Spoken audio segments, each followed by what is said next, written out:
I was 8 when my brother Josh died. I remember it vividly even now.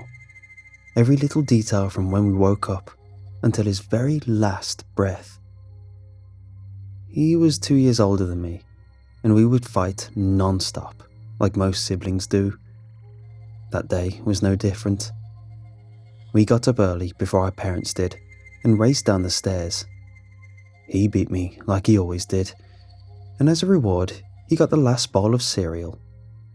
I was so mad at him for that. After we had finished breakfast, we ran outside to play.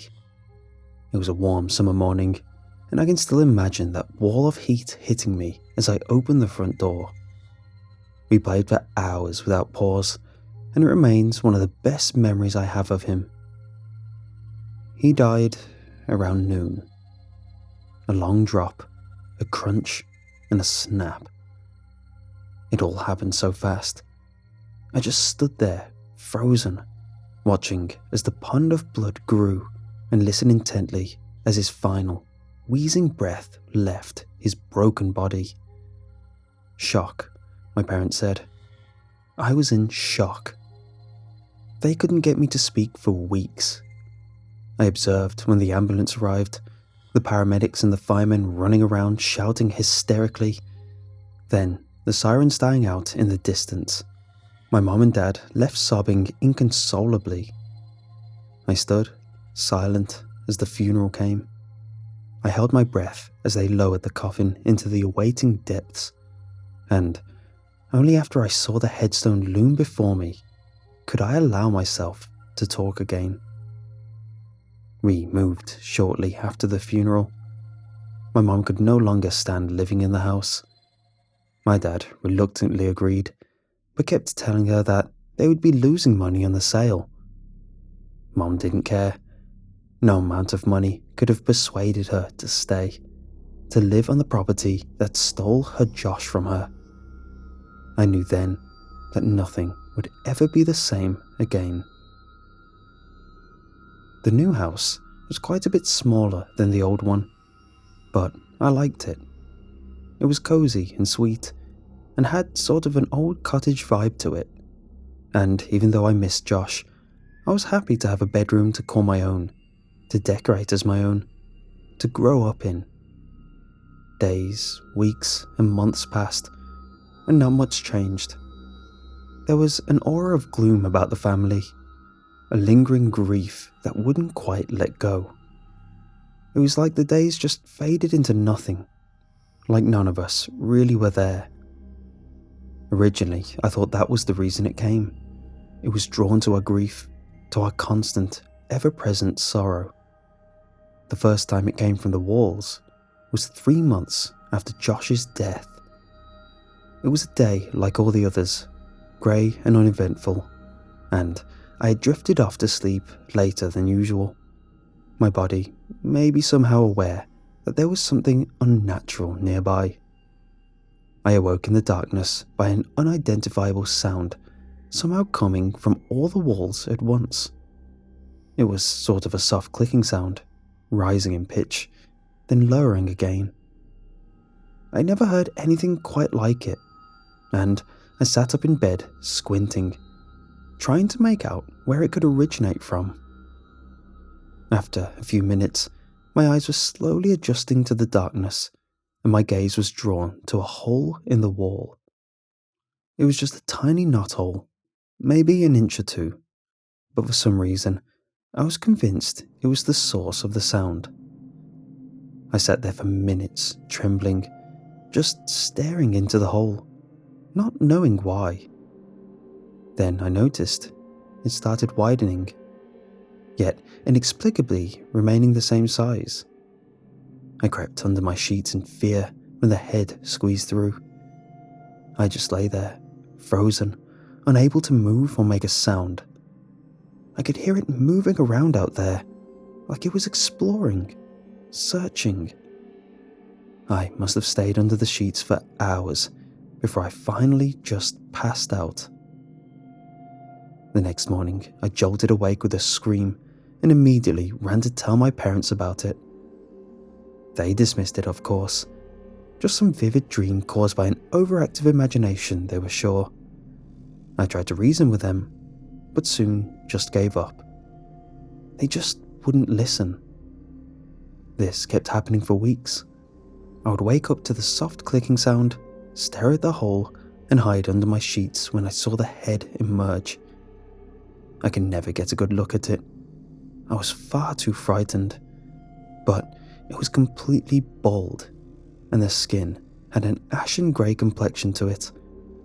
I could never really judge the dimensions of it because of the impossible nature of its arrival. I would plead to my parents to just believe me, or let me sleep with them, or simply just explore the knothole, or tear down the walls. But they would dismiss me every time, usually just telling me I was being childish, that it was all just a nightmare, and that it would eventually stop. One night, I decided I wasn't going to hide anymore. I was going to face the thing that came from the walls, figure out what it wanted. I was terrified, but resolute. I woke up like all the other nights, listening intently to that eerie clicking sound, staring at the knothole with absolute concentration, swallowing deeply as the hole started to widen, and choking back my fear when the appalling head squeezed through. It landed on the ground with a thump, and I stared in horror as the tiny, underdeveloped body writhed on the floor, struggling with the weight of its oversized head. I let out a scream then. I couldn't hold it in anymore. The creature raised its head strenuously, like an alerted animal, and stared directly at me. There was holes. Nothing but holes. The mouth was a yawning chasm of nothing, the nose and eyes the same, just endless abyssal rifts. I screamed again, this time probably loud enough to wake up the entire neighborhood. My mom says she still has nightmares about that scream, and she'll easily admit it froze her blood to ice. My parents came rushing into the room in a hysterical frenzy, only to find me alone, curled up on the floor in a fetal position, screaming my lungs out. It took them hours to calm me down, and they said I only spoke nonsensical gibberish. They took me to my aunt's for a few days, but eventually I was forced to sleep in my own room again. The ritual continued. I woke up, stared at the hole until the head emerged, then hid under my sheets for the remainder of my conscious night. I was slowly but surely getting used to it. I'd still tell my parents about it, but they still wouldn't believe me. I know it sounds horrible, but you have to understand, they were still dealing with the death of Josh. They simply had no energy to indulge my self-induced traumas. But at some point, I got too used to it. I simply stopped waking up. The sound no longer bothered me, and I would just sleep through it. Problem solved, right? I certainly thought so.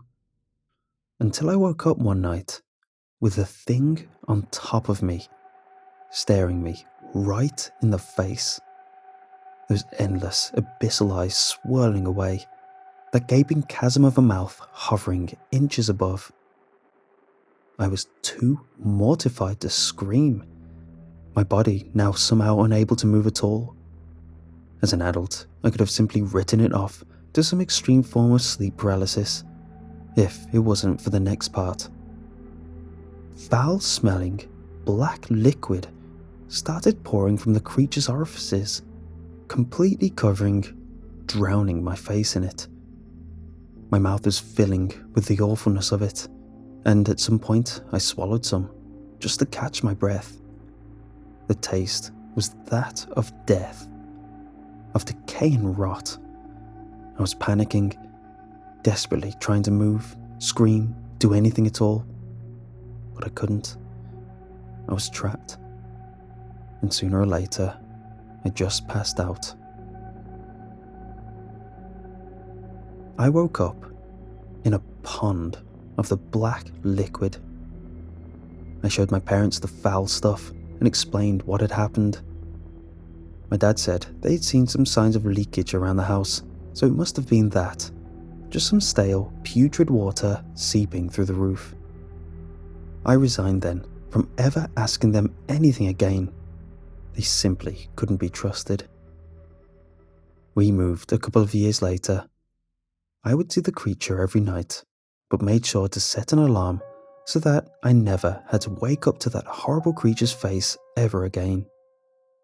But now I was free, I thought happily.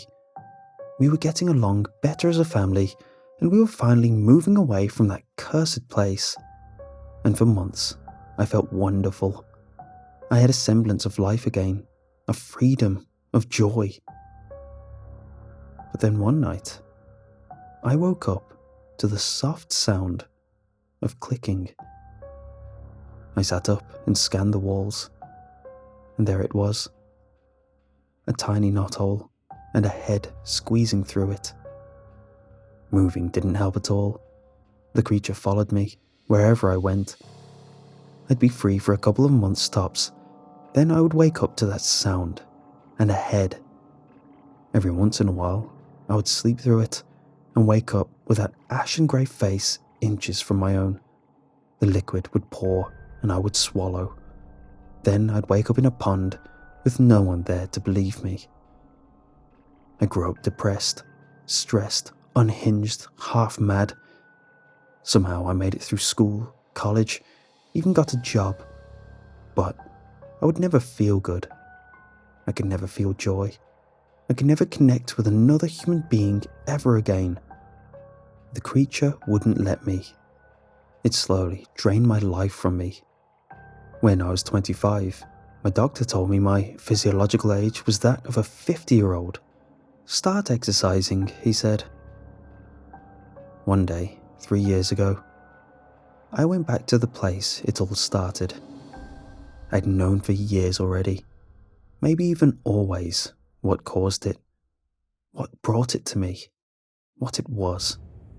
But I could never take it in, never admit to it, never confess. And that was always the reason for my punishment. I stood by the gaping chasm of the abandoned, dried-up well where Josh had fallen in, staring into the depths. I remember every moment of that day, every detail vividly. I remember playing hide and seek. I remember hiding behind the garage. I remember seeing Josh looking for me around the well. He stood so close, so dangerously close. Then I remember how mad I was at him for eating the last of the cereal. And I remember creeping up behind him and pushing him with all of my might. Then an endlessly long drop, a loud crunch, a blood-curdling snap. "I'm sorry, Josh," I said then. "I didn't mean to do it. I thought it was just water." But his vengeance is endless. Endless like that drop. Endless like the black of that creature's eyes. Endless like my suffering. I will go to sleep tonight, every night, forever, and it will come from the walls.